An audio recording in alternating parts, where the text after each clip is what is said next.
Da exposição Nova Objetividade Brasileira ao evento do Corpo à Terra, por Marília Andrés Ribeiro. Nota de rodapé. A primeira versão desse texto foi publicada na revista Modos, Revista de História da Arte Campinas, volume 1, número 3, páginas 136 a 148, setembro de 2017. Proponho fazer uma releitura das manifestações que ocorreram na arte brasileira da segunda metade dos anos de 1960, focalizando o pensamento crítico de Hélio Oiticica e de Frederico Moraes, para pensar as possíveis relações entre as propostas da exposição Nova Objetividade Brasileira, de 1967, e do evento do Corpo à Terra, 1970. Farei um mapeamento da situação das neovanguardas. Nota de rodapé. Hal Foster, 2014, mostra o caráter inovador e questionador das neovanguardas, enquanto movimentos que apropriaram e ressignificaram as ações e estratégias usadas pelas vanguardas históricas. Elas se articulam nos Estados Unidos e na Europa, entre os anos de 1950 e 1970, e se manifestaram nos movimentos pop art, minimalismo, neorrealismo, nova figuração e outras vertentes artísticas contemporâneas. No caso brasileiro, esse conceito se aplica aos movimentos de desconstrução do projeto construtivo como o neoconcretismo, a nova figuração, o novo realismo e a nova objetividade brasileira. No Brasil, focalizando a atuação de artistas e críticos militantes em São Paulo, no Rio de Janeiro e em Minas Gerais durante a implantação do governo militar, entre 1964 e 1970. Naquele momento, o debate em torno das questões nacionais populares que acompanharam as reformas nacionalistas do governo Goulart, 1962 a 1964, foi substituído pela defesa das liberdades democráticas em oposição ao autoritarismo do Estado, 1964 a 1985. Configurou-se um antagonismo radical entre as propostas das novas vanguardas e as ações do governo militar, resultando na articulação de uma cultura artística alternativa, de resistência ao regime autoritário. Nota de rodapé. Maria de Fátima Moretti Couto, 2004, discute as questões levantadas pelos críticos brasileiros da época, referentes à construção de uma identidade artística nacional, ao engajamento do artista e do crítico e à emergência da nova figuração, focalizando o pensamento de Mário Pedrosa e Ferreira Goulart durante os anos de 1960. Essa resistência coloca em xeque não somente a política autoritária do Estado, como também o projeto moderno brasileiro, reinaugurando uma nova relação entre a arte e a política, pautada pela desconstrução e reconstrução das novas poéticas, que consideravam a importância da nova figuração, da cultura popular, dos avanços tecnológicos e buscavam a inserção da arte na vida cotidiana. Nota de rodapé. Otília Fiore Arantes, 1983, no ensaio inaugural sobre as novas vanguardas do eixo Rio-São Paulo, salienta a sua dimensão crítica e política, mostrando que os discursos dos críticos, assim como as propostas dos artistas, incidiram sobre a consciência das contradições que permeavam a sociedade capitalista nacional e revelaram a vontade de construção de uma vanguarda especificamente brasileira.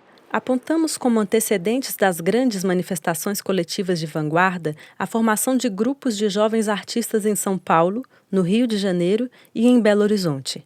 Em São Paulo, articulou-se o grupo do Realismo Mágico, propondo a retomada das raízes fantásticas para transformar o cotidiano através de ações provocativas que culminaram na exposição Happening de Wesley Duke Lee no João Sebastião Bach, em 1963. Nota de rodapé. O grupo era formado por Wesley Duke Lee, Maria Cecília Gismondi, Otto Stupakoff, artistas, Pedro Manuel Gismondi, crítico, Carlos Felipe Saldanha e Tomás Souto Correia, escritores. Organizou-se também em São Paulo o grupo neorrealista formado por artistas oriundos do concretismo, entre eles Valdemar Cordeiro, que propunha o deslocamento da pesquisa ótica concreta para o comportamento do homem urbano, 1964. No Rio de Janeiro, formou-se o grupo da Nova Figuração Carioca, que atuou na Galeria G4, com a participação de Hélio Oiticica, Rubens Gershman, Roberto Magalhães, Carlos Vergara, Antônio Dias e Pedro Escosteg, 1966. Mas as grandes manifestações coletivas das neovanguardas foram organizadas por artistas, críticos e galeristas, nos espaços culturais institucionais, universidades, teatros, museus, galerias, dirigidos por intelectuais progressistas que permitiram a ocupação daqueles territórios de liberdade pela arte de resistência.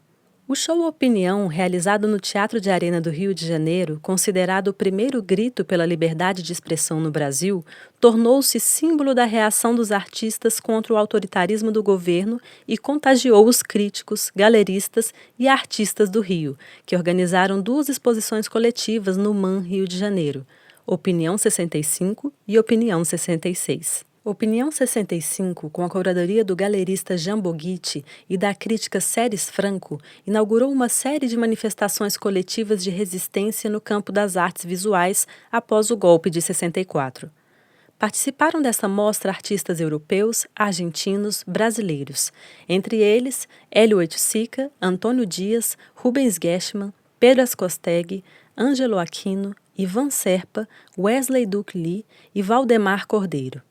Moraes, 1985. Os parangolés de Hélio Oiticica, que visavam estender a arte à vida através da atuação dos participantes da Escola de Samba da Mangueira, foram mostrados pela primeira vez dentro de um espaço institucional, provocando a reação autoritária da direção do MAN. A exposição Opinião 66, realizada no ano seguinte, não teve o mesmo impacto da anterior, mas propiciou o debate entre os críticos e artistas Frederico Moraes, Pedro Ascosteg, Hélio Oiticica e Carlos Ilho, apontando a urgência de reformulação da vanguarda brasileira frente às tendências estrangeiras. Schemberg, 1988, 179 a 180. Acompanhando a organização das mostras coletivas cariocas, foram organizados em São Paulo, na FAAP, 2 seminários, Proposta 65 e Proposta 66.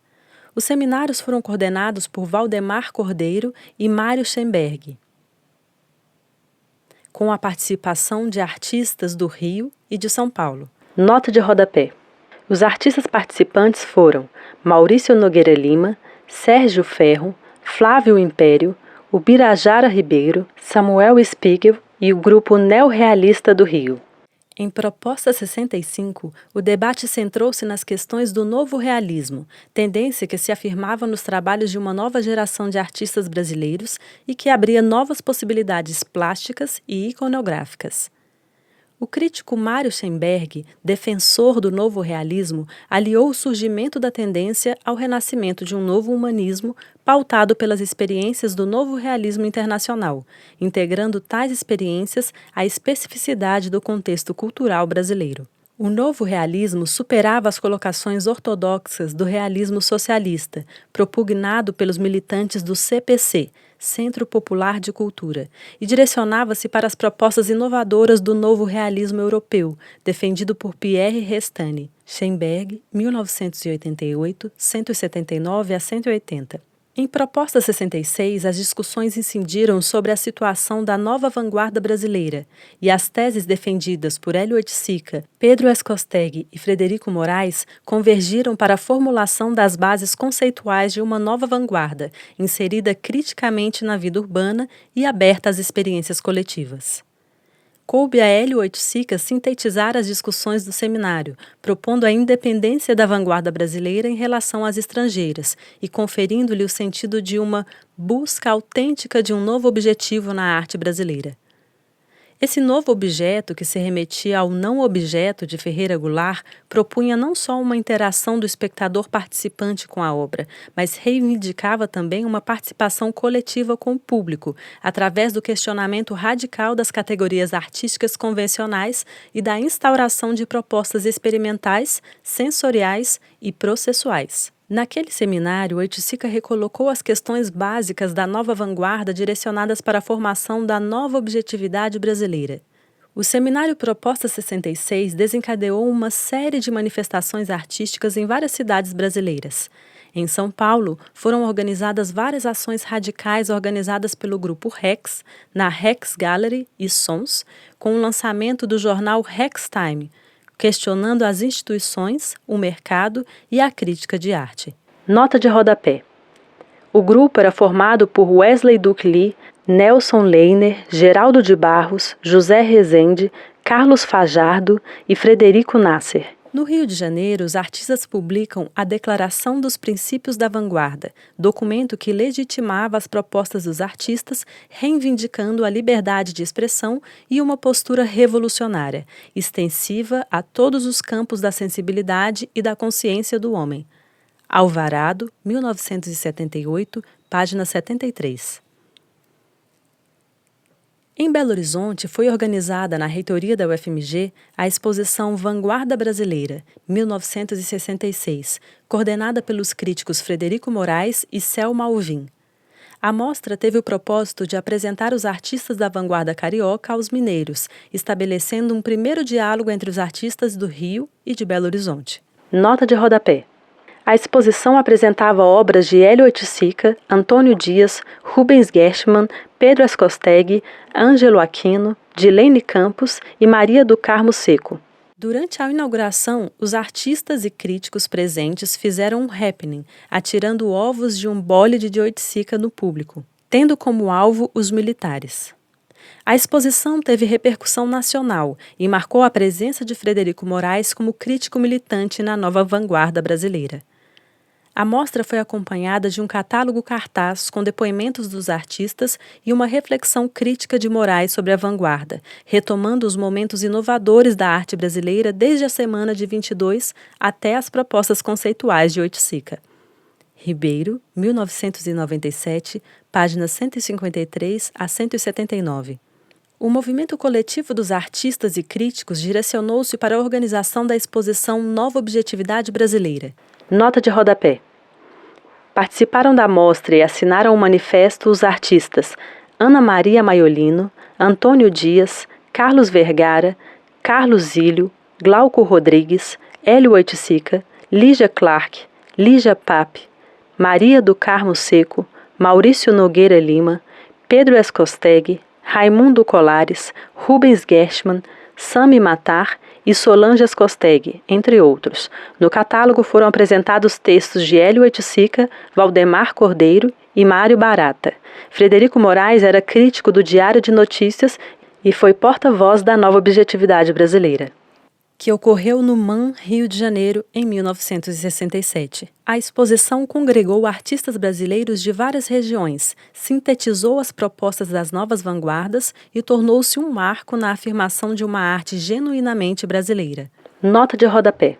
Ver o catálogo da exposição Nova Objetividade Brasileira, Rio de Janeiro, MAN, 6 a 30 de abril, 1967. No catálogo da mostra, as formulações de Oiticica explicitam o ideário dessa exposição no documento Esquema Geral da Nova Objetividade Brasileira. Nesse contexto, Oiticica sintetiza as proposições dos artistas e críticos participantes do debate e salienta os pontos fundamentais para a instauração de um Estado da arte brasileira de vanguarda, que são os seguintes: vontade construtiva de herança concretista e neoconcretista, superação das categorias tradicionais de artes plásticas e construção de estruturas espaciais ambientais, tendência para o objeto que toma conotações diferentes desde os poemas neoconcretos, passando pelos bólides, parangolés e os objetos neorrealistas, participação do espectador participante na obra de arte, abandono do esteticismo formalista em favor de uma abordagem semântica voltada para os problemas éticos, políticos e sociais,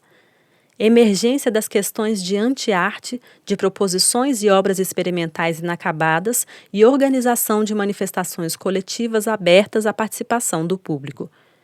Oiticica, 1986, página 94 a 98. Na exposição, a obra de maior impacto foi a Tropicália, 1967, de Oiticica, que consistia num ambiente labiríntico aberto à participação do público, produzido com tendas, terras, pedras, plantas e animais tropicais, contrapostos a um aparelho de TV. A Tropicália engloba as experiências anteriores de Oiticica direcionadas para a construção de uma estrutura ambiental brasileira aberta à participação sensorial do participante. resgata a proposta antropofágica de Oswald de Andrade e dialoga diretamente com as questões do tropicalismo, movimento musical que emergia em 1967, formado por Caetano Veloso, Gilberto Gil, Rogério Duprat e Júlio Medaglia. Favaretto, 1979. Acompanhando as manifestações políticas que ocorriam no país, foram organizadas no Rio de Janeiro várias manifestações coletivas de arte na rua, entre elas os Parangolés, 1967, de Oiticica, no Aterro do Flamengo, e Arte Pública no Aterro, 1968, coordenada por Frederico Moraes, com participação de vários artistas de vanguarda, que culminou na manifestação final Apocalipopótese, proposta por Rogério Duarte e Hélio Oiticica. Moraes, 1975, páginas 69 a 117. A partir de 1968, com o recrudescimento da repressão instituída pelo AI-5, Ato Institucional número 5, as ações das neovanguardas se radicalizaram e continuaram até o início dos anos de 1970, com a organização de manifestações repudiando o regime militar. Instaurou-se um clima de terror e perseguição aos intelectuais e artistas, com o fechamento de várias instituições progressistas. União Nacional dos Estudantes, CPC, ISEB, Instituto Superior de Estudos Brasileiros. O governo impediu a abertura da exposição da representação brasileira que seguiria para a Bienal de Paris, a ser realizada no MAN, Rio de Janeiro, 1969, e cancelou a exposição brasileira programada pelo crítico Jorge Romero Brest, a qual estava programada para acontecer no Instituto Torquato de Tella, em Buenos Aires. Os críticos de arte brasileiro protestaram publicamente contra as ações arbitrárias do governo, divulgando a Declaração dos Princípios dos Críticos de Arte Brasileiros, manifesto que condenava a censura, reivindicava o direito da livre criação artística e da inviolabilidade das exposições de artes plásticas. Alvarado, 1978, página 43. Os protestos contra a repressão militar no Brasil tiveram repercussão internacional, proporcionando um boicote à 10ª Bienal de São Paulo, 1969, pela comunidade artística internacional, liderada pelo crítico Pierre Restany. Amarante, 1989, páginas 182 a 198. Na virada dos anos de 1960, a luta dos artistas e críticos que permaneceram no Brasil cristalizou-se em ações efêmeras de protesto, denominadas por Frederico Moraes de arte guerrilha, uma vez que foram manifestações que seguiram como paradigma as estratégias de luta dos guerrilheiros urbanos. No texto Contra a Arte Afluente, Moraes, 1970, 45 a 59, o crítico faz um balanço da situação da nova vanguarda no Brasil, conclamando os artistas e críticos a se posicionarem radicalmente contra a arte convencional imposta pelos países hegemônicos, atuando imprevistamente e de maneira inusitada no processo de revolução artística. Essa proposta de arte guerrilha foi lançada por Moraes no Salão da Bússola, realizado no MAN do Rio, em 1969, com a participação dos artistas emergentes Cildo Meirelles, Arthur Barrio, Tereza Simões e Antônio Manuel, entre outros. No ano seguinte, Moraes formulou a nova crítica, reivindicando uma postura militante, provocativa e participante dos críticos, convidando-os a abandonar a postura judicativa e interagir diretamente com as obras dos artistas. De acordo com essa proposta, o crítico realizou a exposição A Nova Crítica, 1970, na Petit Galerie do Rio de Janeiro, que consistiu no comentário crítico da exposição Agnus Dei, realizada anteriormente nessa galeria por Cildo Meirelles, Tereza Simões e Guilherme Vaz. Moraes, 1986. Naquele momento, ocorreram em Belo Horizonte várias manifestações da nova vanguarda nos salões e festivais de arte, na universidade e nas ruas da cidade, anunciando o despontar de uma nova geração de artistas, lideradas pelos críticos militantes Frederico Moraes e Márcio Sampaio. O primeiro Salão de Arte Contemporânea, 1969-70, realizado pelo Museu de Arte da Pampulha e coordenado por Márcio Sampaio, instigou o debate sobre os pressupostos básicos da arte contemporânea e introduziu mudanças radicais no regulamento, abolindo as categorias tradicionais de belas artes em favor das propostas conceituais, processuais e interdisciplinares das neovanguardas. Foram premiados os conjuntos visuais e táteis de José Ronaldo Lima, Territórios, elaborado pela equipe de Luciano Guzmão, Lotus Lobo e Dilton Araújo, Máquinas de Ninar, de Jarbas Juarez, Escavações, de Dilene Campos, e Objetos, de Madu, Ana Amélia Lopes de Oliveira e José Alberto Nemer. Nota de rodapé. Primeiro Salão Nacional de Arte Contemporânea de Belo Horizonte, Museu de Arte da Prefeitura de Belo Horizonte, 12 de dezembro de 1969, 5 de fevereiro de 1970. Mas o evento mais significativo da atuação das neovanguardas em Belo Horizonte foi a Semana de Arte de Vanguarda, 1970, coordenada por Frederico Moraes e Maristela Tristão, para comemorar a inauguração do Palácio das Artes. O evento aconteceu durante a Semana da Inconfidência, entre os dias 17 e 21 de abril, em 2 espaços distintos. A exposição Objeto e Participação, realizada nas galerias do Palácio das Artes, que teve a participação de artistas cariocas e mineiros. Nota de rodapé. Participaram dessa exposição os artistas Ione Saldanha, Franz Weismann, Carlos Vergara, Terezinha Soares, Orlando Castanho, Ivane Etrusco, Jorge Helt, Manuel Serpa, Manfredo de Souza Neto, Humberto Costa Barros, entre outros. E o evento do Corpo à Terra, realizado no Parque Municipal, nas ruas, nas serras e nos rios da cidade, com a participação de artistas brasileiros e estrangeiros, entre eles Cildo Meireles, Arthur Barrio, Luciano Guzmão, Lotus Lobo, Dilton Araújo, Delson Noviello, Eduardo Ângelo, José Ronaldo Lima, Luiz Alfonsos, Dilene Campos e Lidiaf, que executou a proposta de Hélio Oiticica. Naquele evento, os artistas trabalharam com propostas conceituais, ambientais, ecológicas, políticas e rituais simbólicos. Algumas tiveram conotação ecológica, como os desenhos de açúcar idealizados por Hélio Oiticica e realizados por Lidiaf. Nota de rodapé. Lidiaf trabalhava com Hélio Oiticica e foi também quem o representou na manifestação coletiva Encuentros de Pamplona, realizado na Espanha em 1972, na Serra do Curral. Outras propostas tiveram conotação social, como as subpaisagens de Dilene Campos, que deixaram entrever o mundo dos operários nas fissuras da paisagem urbana. As instalações de sucatas de Humberto Costa Barros, que apropriavam os materiais dos porões do Palácio das Artes, e as caixas táteis e olfativas de José Ronaldo Lima, que convidavam o público a participar de novas experiências sensoriais. Houve ainda propostas de conotação política, como o mapeamento que Dilton Araújo e Luciano Guzmão fizeram no parque, separando áreas livres de áreas de repressão. Os plásticos queimados com napalm, de Luiz Alfonsos, as granadas coloridas detonadas por Décio Noviello, as marcas carimbadas com palavras proibidas registradas por Teresa Simões, a gramática amarela de José Ronaldo Lima.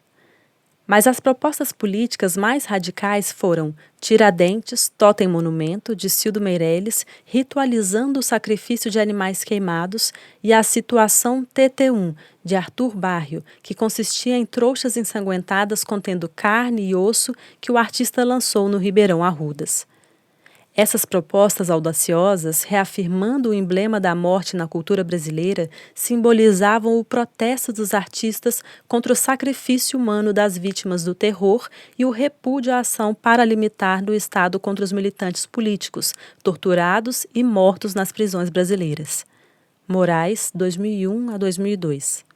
Aconteceram também propostas conceituais, como as experiências com a reflexão e a transpiração da terra, elaboradas por Luciano Guzmão, e o trabalho do próprio Frederico Moraes, visando a apropriação de 15 áreas da cidade através de fotografias colocadas nos locais fotografados para serem vistas pelos transeuntes, como quadros ao ar livre, convidando-os a reconstituir a memória daquela paisagem.